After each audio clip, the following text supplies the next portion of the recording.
Wala pang ilang oras matapos ang sunog sa dalawang lugar sa Parola Compound sa Maynila, nagkasunog naman sa isang barangay sa Sampaloc sa parehong lungsod. 20 pamilya ang nawalan ng tirahan. Makibalita tayo kay John Paul Seniel.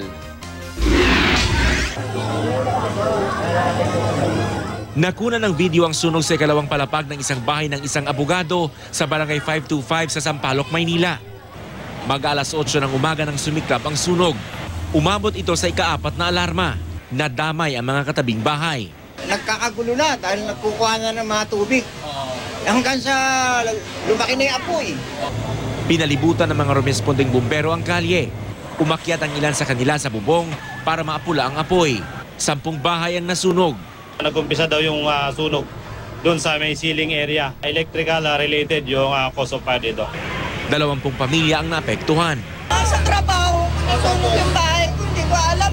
Pasado alas 9 kaninang umaga nang tuluyang maapula ang sunog. Tinatayang nasa 1.2 milyon ang halaga ng mga napinsala. Nangyari ang sunog, wala pang isang araw pagkatapos ng dalawang magkasunod na sunog sa Parola Compound sa Maynila rin. Sa 4 na evacuation center, pansamantalang nananatili ang halos 2,000 pamilya o mahigit 14,000 individual na nasunugan kahapon.